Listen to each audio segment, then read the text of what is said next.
সেই ঐতিহাসিক 5 আগস্ট যেদিন স্বৈরাচারী শেখ হাসিনা দেশ ছেড়ে পালিয়ে যায় এবং টানা 36 দিনের আন্দোলনের ফলে এই আজকের 5 আগস্ট তিনি দেশ ছেড়ে পাশের দেশ ভারতে তিনি পালিয়ে যান এবং ছাত্র জনতার রক্তের মধ্য দিয়ে আজকের যে স্বাধীনতা, সেই দ্বিতীয় স্বাধীনতার যে আজকের দিন 5 আগস্ট, এই 5 আগস্টকে স্মরণ করে আমরা দেখছি বাংলাদেশ জামায়াত ইসলামীর এক বিশাল গণমিছিল। এই গণমিছিলটির পূর্বে তারা একটি বিশাল সমাবেশের আয়োজন করে সভাপতি আমির এবং সেক্রেটারি তারা দুজনে কিন্তু গাড়িতে করে এই গণমিছিলে অংশ নিয়েছেন এবং এই মুহূর্তে মহোৎসব ভবন পাড়ি দিচ্ছেন।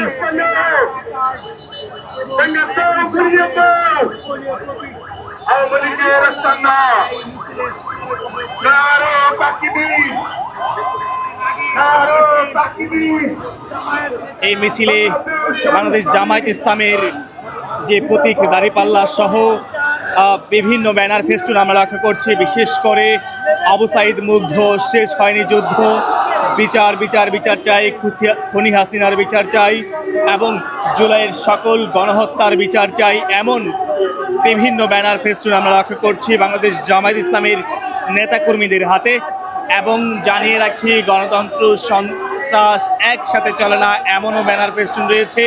প্রয়োজনীয় মৌলিক সংস্কার করতে হবে, তারপরেই নির্বাচন, এমনও ব্যানার ফেস্টুন আমরা লক্ষ্য করছি।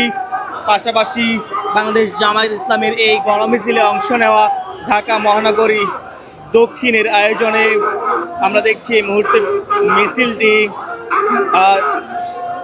পুরোনা পল্টন মোড় থেকে এই মুহূর্তে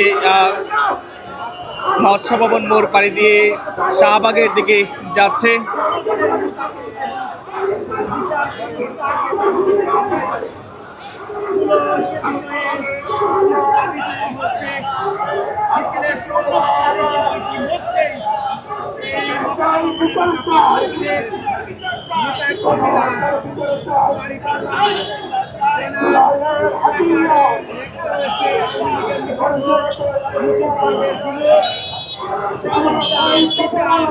যাচ্ছে এই মুহূর্তে পুরানা পল্টন মোড় থেকে শাহবাগের উদ্দেশ্যে বাংলাদেশ জামায়াত ইসলামী ঢাকা মহানগরী দক্ষিণের বিশাল এক গণমিছিল। জানিয়ে রাখি, গণমিছিলের পূর্বে তারা সমাবেশের আয়োজন করেছে। সেই সমাবেশ পরবর্তী গণমিছিলে অংশ নিয়েছে বাংলাদেশ জামায়াত ইসলামের নেতাকর্মীরা এবং সেই গণমিছিলটি মূলত আজকের এই 5 আগস্টকে স্মরণ করে 36 দিনের যে গণ অভ্যুত্থান, সেই গণ অভ্যুত্থানের 1 বছর পূর্তিতে তারা আজকের এই গণমিছিলের আয়োজন করেছে এবং গণমিছিলটি এই মুহূর্তে শাহবাগের উদ্দেশ্যে যাচ্ছে।